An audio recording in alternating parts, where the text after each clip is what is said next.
નમસ્કાર દર્શક મિત્રો, તાપી જિલ્લાના સમાચારોથી અવગત કરાવતું સમય ક્રાંતિ ન્યૂઝ બુલેટિનમાં વિગતવાર સમાચારો નિહાળો। વ્યારાના કરંજવલી વિસ્તારમાં આર્મી અધિકારી અને પોલીસ અધિકારીઓની હાજરીમાં ફ્લેગ માર્ચ યોજાઈ। તાપી જિલ્લાના વ્યારા તાલુકાના કરંજવેલ ગામ વિસ્તારમાં આગામી લોકસભાની ચૂંટણીને લઈ ફ્લેગ માર્ચ યોજાઈ હતી, જેમાં આર્મીના અધિકારી અને કર્મચારીઓ સહિત વ્યારા પીએસઆઈ તેમજ પોલીસ કર્મચારીઓ જોડાયા હતા। જે ફ્લેગ માર્ચ અલગ અલગ વિસ્તારોમાં ફરી હતી, જેની માહિતી 5 કલાકે આપવામાં આવી હતી। વ્યારા રેલવે ટ્રેક ખાતે ટ્રેનમાંથી પટકાયેલ 40 વર્ષીય પુરુષનું વ્યારા સિવિલ ખાતે ટૂંકી સારવાર બાદ મોત નીપજ્યું। વ્યારા ખાતે આવેલ સિવિલ હોસ્પિટલમાં એક 40 વર્ષીય પુરુષ અમદાવાદ બુરાની એક્સપ્રેસ ટ્રેનને અડફળે આવતા તેને શરીરે ગંભીર ઇજાઓ પહોંચી હતી, જેની ટૂંકી સારવાર બાદ મોત નીપજ્યું હતું। જે બનાવમાં રેલવે પોલીસે ગુનો દાખલ કર્યો છે। જે ઇસમનો વાલી વારસો નહીં મળી આવતા જેને શોધવા સહિતની કામગીરી હાથ ધરવામાં આવી છે, જેની માહિતી મંગળવારના રોજ 6 વાગે પ્રાપ્ત થઈ હતી।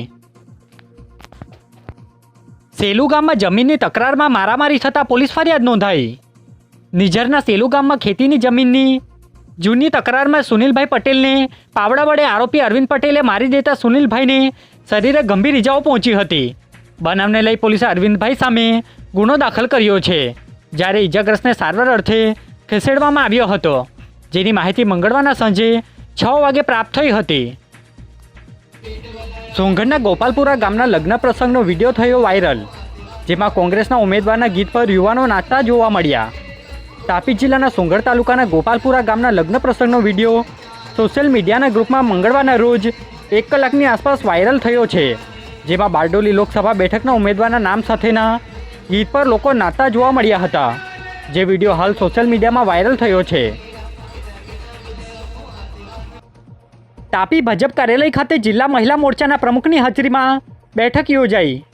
તાપી જિલ્લા ભાજપ કાર્યાલય ખાતે જિલ્લા મહિલા મોરચાની બેઠક યોજાઈ હતી, જેમાં મહિલા મોરચાના જિલ્લા પ્રમુખ સહિતના હોદ્દેદારો હાજર રહ્યા હતા, જેમાં વિવિધ મુદ્દાઓ પર ચર્ચા કરી માર્ગદર્શન આપવામાં આવ્યું હતું, જેમાં મહિલા મોરચાના કારોબારી સભ્ય સહિતના હોદ્દેદારો હાજર રહ્યા હતા, જેની માહિતી 3 કલાકે આપવામાં આવી હતી।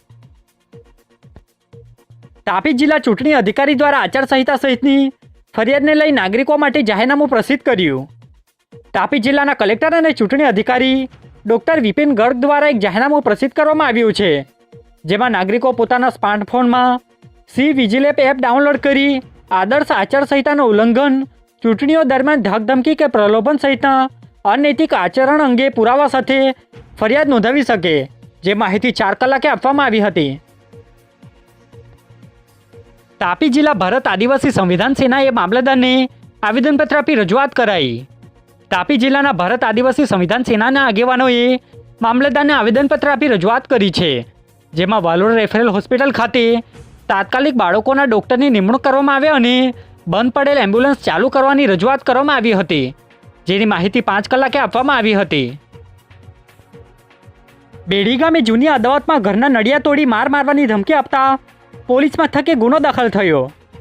તાપી જિલ્લાના બેડી ગામે રહેતા ફરિયાદી પ્રિયંકા ગામિતના ઘરે આરોપી જોનિયલ ગામિતે જમીનની જૂની અદાવતને પગલે ઘરના નળિયા તોડી ફરિયાદી તેમજ બાલુબેન નામની મહિલાને મારી તેમને ઘરમાંથી બહાર કાઢી નાખવાની ધમકી આપી 15,000 રૂપિયાનું નુકસાન કરતા આરોપી જોનિયલ ગામિત સામે પોલીસ મથકે ગુનો દાખલ થયો છે, જેની માહિતી મંગળવારના રોજ 5 વાગે પ્રાપ્ત થઈ હતી। સોંગઢના ભુરીવેલ કોલોનીમાંથી ઝેરી સાપનું રેસ્ક્યુ કરવામાં આવ્યું। તાપી જિલ્લાના સોંગઢ તાલુકાના ઉકાઈ ખાતે આવેલ ભુરીવેલ કોલોનીમાં એક સાપ નજરે પડતા એનિમલ ટીમના સભ્યનો સંપર્ક કરવામાં આવતા તાત્કાલિક પહોંચેલા સભ્યો દ્વારા સાપનું રેસ્ક્યુ કરવામાં આવ્યું હતું। જે સાપ ઝેરી હોય જેને વન વિભાગના માર્ગદર્શન હેઠળ ઊંડાના જંગલમાં છોડવાની પ્રક્રિયા હાથ ધરાઈ હતી, જેની માહિતી 4 કલાકે આપવામાં આવી હતી। તાપી એસઓજી પોલીસે હીરવા પ્લાઝા ખાતેના એક દુકાન માલિક સામે જાહેરનામા ભંગનો ગુનો દાખલ કર્યો। તાપી જિલ્લા એસઓજી ટીમના માણસોને મળેલી બાતમીના આધારે શહેરમાં આવેલ હીરવા પ્લાઝામાં દુકાન નંબર 8 જે તે માલિકે ભાડે આપી હતી, જેની નોંધ કાયદાકીય રીતે કોઈપણ જગ્યાએ નહીં કરાવતા દુકાન માલિક મોહમ્મદ ખાટીક વિરુદ્ધ જાહેરનામા ભંગ હેઠળનો ગુનો દાખલ કરાયો છે, જે માહિતી 5 વાગ્યાની આસપાસ મળી હતી। તાપી જિલ્લા ડિઝાસ્ટર અધિકારી દ્વારા જાહેરનામું બહાર પાડવામાં આવ્યું। તાપી જિલ્લાના ડિઝાસ્ટર અધિકારી દ્વારા એક જાહેરનામું બહાર પાડવામાં આવ્યું છે, જેમાં આગામી દિવસોમાં હીટવેવની આગાહીને લઈ અલગ અલગ મુદ્દાને આવરી લેતું જાહેરનામું અધિકારી દ્વારા નાગરિકોને ધ્યાને લઈ બહાર પાડ્યું છે, જેની માહિતી 5 કલાકે આપવામાં આવી હતી. તાપી જિલ્લા ડીવાયએસપી કચેરી ખાતેથી હત્યાના આરોપી બાબતે ડીવાયએસપી દ્વારા માહિતી અપાઈ. તાપી જિલ્લાના ડીવાયએસપી RN પરમાર દ્વારા મહિલાની હત્યા કરનાર આરોપી પકડાઈ જતા ડીવાયએસપી કચેરીથી માહિતી આપી હતી, જે માહિતી 2 કલાકની આસપાસ આપવામાં આવી હતી. અત્રેના તાપી જિલ્લાના નિઝર ડિવિઝનના સોનગઢ પોલીસ સ્ટેશન વિસ્તારમાં ગામ મલંગદેવ વિશાળ ફળિયું ખાતે તારીખ 29/2024ના રોજ એક ખૂનનો ચકચારી બનાવ બનવા પામેલો હતો. જેની વિગત જોઈએ તો ફરિયાદી જીતેશભાઈ ગુલાબભાઈ ગામિતના માતા નામે અંજલિબેન ઉંમર વર્ષ 46 તેમના ઘરના ઓસરીના ભાગે સૂતેલા હતા, ત્યારે રાત્રે કોઈએ તીક્ષ્ણ હથિયાર વડે તેમનું ગળું કાપી અને હત્યા કરવામાં આવેલી હતી.